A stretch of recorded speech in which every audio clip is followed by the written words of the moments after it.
بسم اللہ الرحمن الرحیم۔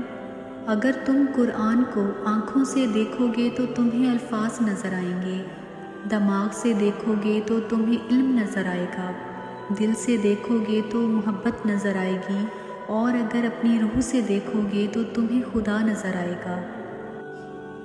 آنکھ کی نمی بہت بڑی رحمت ہے، یہ اللہ سے آپ کا رابطہ بڑھا دیتی ہے۔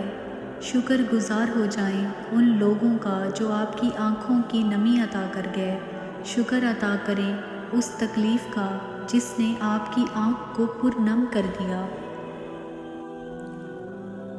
بعض اوقات مجھے واضح سمجھ آتی ہے کہ اللہ میری پکار سنتے ہیں اور کسی نہ کسی وسیلے سے مجھے جواب بھی دیتے ہیں۔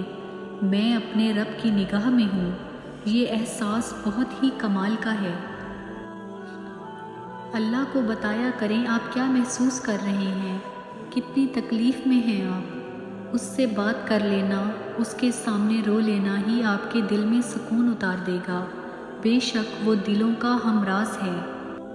جسے دیکھو اسے اپنے سے بہتر سمجھو، اگرچہ تم اطاعت گزار ہو اور وہ گنہگار، لیکن یہ ہو سکتا ہے کہ یہ تمہاری آخری اطاعت ہو، اس کا آخری گناہ۔ انسان کے دل میں اللہ کی مہربانی سے ایک ایسا تار ضرور موجود ہوتا ہے کہ وہ لوٹ کر خدا کی طرف ضرور آتا ہے، چاہے وہ کسی روپ میں بھی آئے۔ جب انسان کسی رنج اور مصیبت میں اللہ سے شکوہ کرتا ہے تو اللہ پاک فرماتا ہے کہ اس مصیبت کا شکوہ بے جا ہے، یہ مصیبت تو تجھے میری طرف متوجہ کر رہی ہے، تجھے شکوہ تو میری اس نعمت سے ہونا چاہیے جو تجھے مجھ سے بے نیاز کرتی ہے۔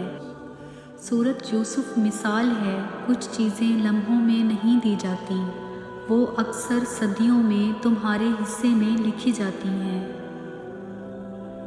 اللہ امتحان لیتا ہے تاکہ صابر رہو، آزمائش میں ڈالتا ہے تاکہ اس کا شکر گزار رہو، رلاتا ہے تاکہ دل صاف رہو، چپ بھی کرواتا ہے تاکہ اس پر یقین رکھو۔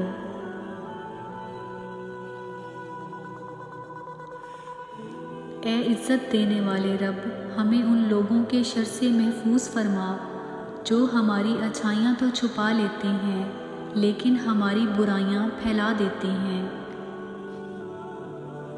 اپنے رب کے آگے سچے دل سے اپنی کمزوریاں بیان کر دیا کرو، وہ انہیں تمہاری قوتوں میں تبدیل کر دے گا۔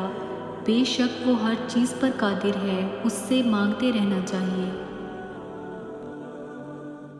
اللہ سے رجوع کرنے میں کیسی جھجک، اس کے پاس گزرے ہوئے کل کی معافی بھی ہے اور آنے والے کل کا انعام بھی، وہ تو بڑا غفور الرحیم ہے۔ موت کا ایک دن مقرر ہے، وہ ہر حال میں آئے گی۔ دعا کریں جہاں بھی، جس جگہ بھی آئے، ہمارا خاتمہ ایمان پر ہو، آمین ثم آمین۔ چھوٹی چھوٹی نیکیاں بڑی بڑی پریشانیوں کو کھا جاتی ہیں، کسی کا اچھا سوچنا بھی نیکی ہے۔ اس کائنات میں صرف اللہ کی رحمت ایسی ہے جہاں کچھ مانگنے کے لیے اگر جیب میں کوئی نیکی نہیں تو آپ ہاتھوں میں آنسو رکھ کر جو چاہیں لے جائیں۔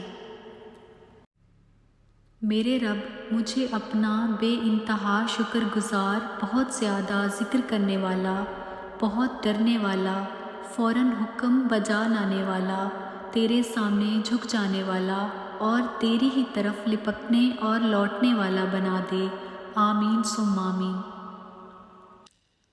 یا اللہ میں جانتی ہوں یہ میری آزمائش ہے، لیکن ہمت جواب دینے لگی ہے، یا تو مجھے صبر سے نواز دے یا اس مشکل کو آسان کر دے، جو بے شک تو کر لیتا ہے آسان اور ہر چیز بدلنے پر قادر ہے۔ دیر سے ہی سنتا ہے اللہ اپنے پیارے بندے کی، اور دیر کیوں، تاکہ وہ بہت پیار سے، بہت دھیان سے، بہت محبت سے اپنے پیارے کی سب باتیں سن سکے، اور تب تک وہ اس انتظار کے لیے ایک تحفہ رکھ لیتا ہے کہ جب وہ تمہیں اس انتظار کے بدلے وہ تحفہ دے تو تم اتنے خوش ہو جاؤ کہ کبھی تکلیف تھی ہی نہیں، جو تمہیں یاد بھی نہ رہے۔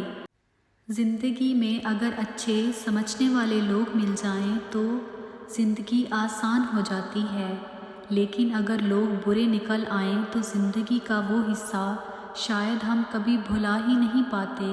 ہم بدل جاتے ہیں یا لوگ ہمیں بدل دیتے ہیں، کسی سے بھی اچھائی کی امید نہیں رہتی۔ پھر اچھا ہی ہے، ویسے نا امید رہیں اور نہ ہی تکلیف رہے گی۔ بہترین رشتہ وہ ہے جو آپ کے عیب جان کر بھی آپ سے تعلق ختم نہ کرے، اور بلا شبہ یہ رشتہ آپ کا اللہ رب العزت کے علاوہ کسی سے نہیں۔